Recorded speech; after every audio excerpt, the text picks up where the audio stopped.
Hey everyone, it is Nick and Ron with another edition of Ask Ron.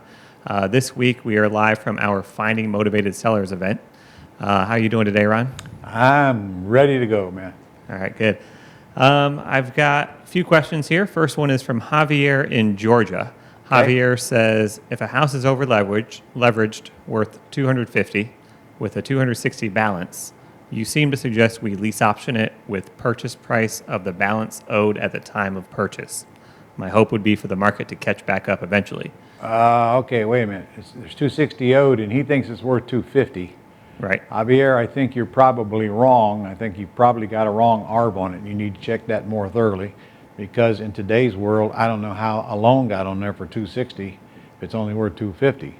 I'm guessing the ARB is higher than 260, but let's say that it isn't. Did he tell me the payment?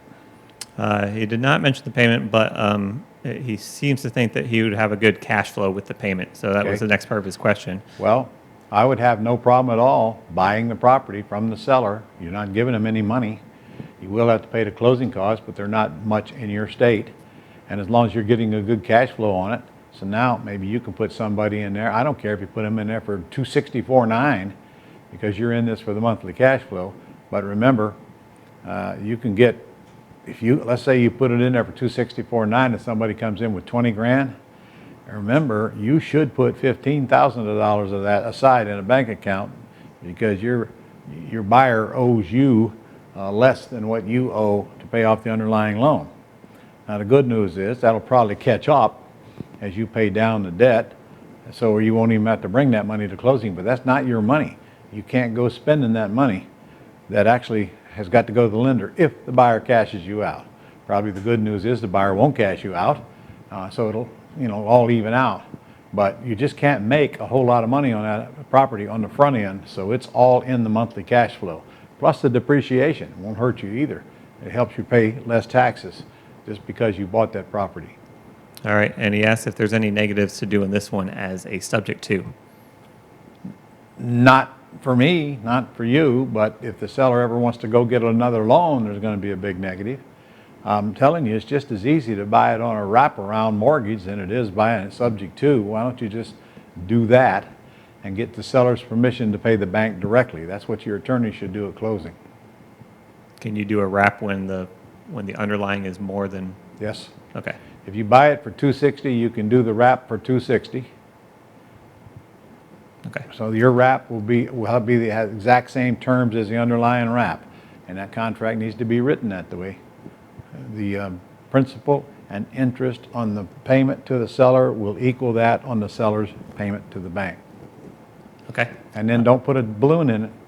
Just make it a long-term golden goose. All right. You'll be happy with the results. Next question is from Jerry in California. Okay. Jerry has two questions. I formed my LLC as a single member entity. I heard you say you and your wife are members of your LLC. Yep. Should I do the same? I'm sure there's a reason why you did this, but I want to know why. But you need to consult a California law firm that's good at asset protection and estate planning to get that answer. In Florida, I do it because it's tenants by the entirety, and that's a nice little block for creditors to get through. But I don't know if that's true in California or not. So what you need to ask your attorney is, what is the best way for me to own this LLC so that it's much harder for predators to get at if they ever attack me? All right, Jerry's second question is, I was told that if my LLC is a single member entity, it is considered an entity electing to be classified as an association taxable as a corporation. Is this correct? If it's an LLC, it's taxed at your tax bracket. LLCs don't pay taxes. They flow through to you, whether it's a single entity or not a single entity. So I have no idea what you're talking about. And now you can elect it to be a C corporation, which doesn't have anything to do with your tax returns. But of course, you could just open a C corporation as long as you understand why you're doing it. But most people are using LLCs. And the only thing that bothers me about what you're saying is it's a solely owned LLC, which will make it very easy for somebody coming after you to just take it away from you, because a solely owned it has no protection at all. It's just an alter ego of you. So I would figure out other ways to own the property. I can tell you that, and there should be more than one owner in it. All right. Next question is from Terry in Texas. Terry. I have an owner who wants a large amount of money for a deposit. He did say he would entertain me selling the house, but didn't want to be locked in a contract with me in case a buyer comes along who will drop him a deposit. Is there a contract available to sign with him to make this possible? Yeah, but you haven't given me much information here. If it's a terms deal, you should be closing it quickly and all of this is moot. If you're trying to get him to wait 90 days till you find a buyer, I can understand his concerns. So the worst case concern is that you put in paragraph 18 that if the seller gets a bona fide contract, he has a right to void this contract. I think maybe he just wants to do an option because he can't come up with that large option deposit Well, money. same with the option. You put it in there that he can go sell it himself, that should eliminate the need for a large option deposit. So would that be the option agreement on the Gold Club? I mean, whatever agreement you're going to use, option or purchase and sale, you still need to write that in there. Okay. Satisfy the seller. All right. Last set of questions here is from Jaquez in Virginia. It says, hi, Ron. As a beginner, I was wondering what I should do or get first. I bought your Fast Track to Wealth course. I also have your Gold Club. I also heard you mention the $297 level of your Gold Club, Pat Live, the Dream System, and Call Fire, the VA program. As a beginner, do I need all of this to start? Well, as a beginner, the first thing you need is training. And honestly, all that stuff you got's not going to do you much good till you learn how to generate the leads and how to process them, call them, and get out to the house, and that comes with the training. So if you're going to get trained and you're ready to go to work, yes, you're going to need Pat Live. Yes, you're going to need our VAs because they're what does most of the work for you. But, you know, frankly, I don't want to see you spend much money on any of this stuff until you know how to follow up on these leads, because you're just going to waste them.